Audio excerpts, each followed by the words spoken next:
Good afternoon. My name is Terrence Lewis, and welcome to Intro to Speech Communications. I'm here today to talk about why the Federalist Agenda was necessary and the Constitution was necessary for the United States.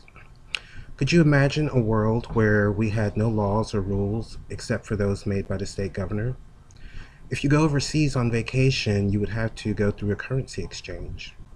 Well, what if that happened traveling from Dallas to Shreveport? These all sound like crazy questions, but let us imagine we're living in the 1790s and our country has just declared independence after a gruesome war, and the entire country is struggling for organization as we celebrate freedom. After the fight for liberty and the right to govern themselves, America had to create a government of their own. Seeking a political system to protect rights they fought for, National Congress tried to design a legislature. This legislature became known as the Articles of Confederation, a document to establish governmental functions, and as the first written constitution of the United States, the Articles of Confederation was ran by Congress. It allowed states the right to remain sovereign, independent, and free, with the exception of conducting their own foreign negotiations. Congress was elected to make all treaties, alliances, maintain defense, and money.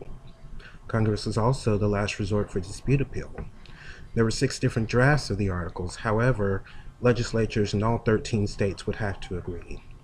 Congress faced many issues within this document, proving the Articles of Confederation unsuccessful and known for its weak government practices. For the most part, states argued amongst themselves, and the national government had no power to enforce any acts they passed. There was no central leadership. States were opposed to giving up rights to a central government, and without a national government court system, states could ignore laws passed by Congress since the Articles granted jurisdiction individually to the states. Any citizen with a national issue or grievance would be judged based on the beliefs of the state with no representation of a national government. Each state, regardless of population, only had 1 vote in Congress, which angered citizens, as there was no proportionality in voting matters. Executive office was not strong, as there was no chief executive to represent the country, which made foreign affairs difficult and confusing. Congress had the authority over treaties and alliances, but the independence of the states gave them no power to form a military. There were problems raising revenue and keeping the government funded. Congress had no power over tax and depended upon the states for monetary support.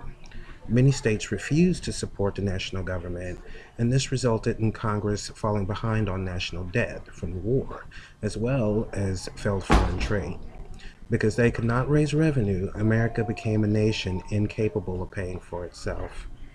As currency played a big part in these issues, there was no Central American currency. Most states printed their own money, therefore the economy as a whole was unstable. Congress had the right to regulate money, however each state had a different form of money that was not transferable from state to state. This caused trade to be difficult through the states as well as foreign nations. The Federalist Agenda was placed to strengthen the central government.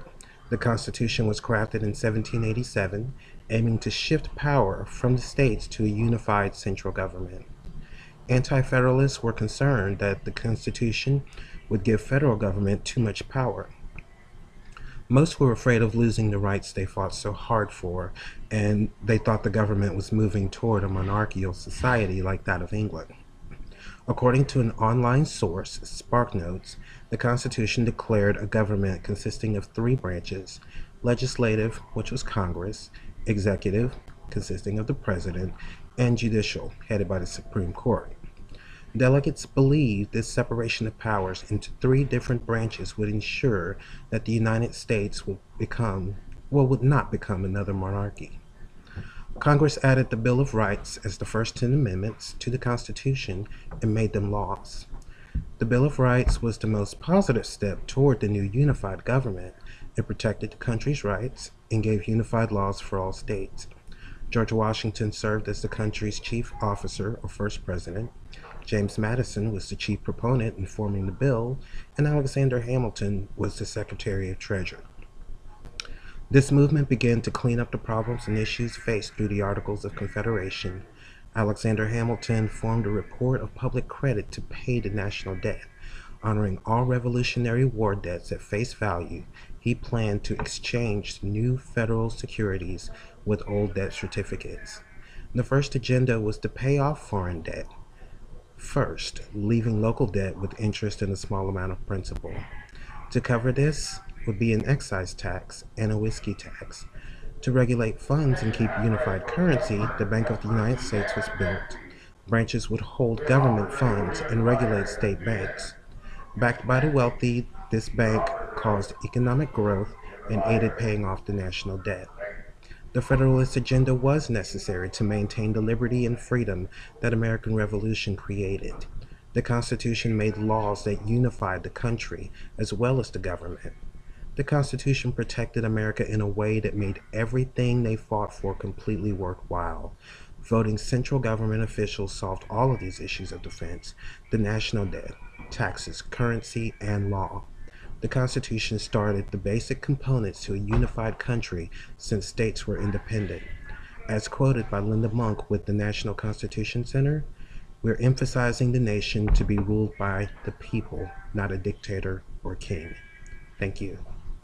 Good job. Good job, Terrence. Thank you so much, and I would like to introduce. All right, could you introduce yourself, Kevin? I'm Kevin Wilbanks. This is my wife, Laura.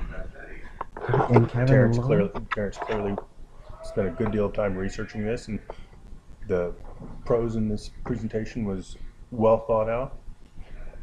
Had a good information with no agenda. We appreciated listening to it. Thank you so much, guys. We really appreciate it. Really appreciate it.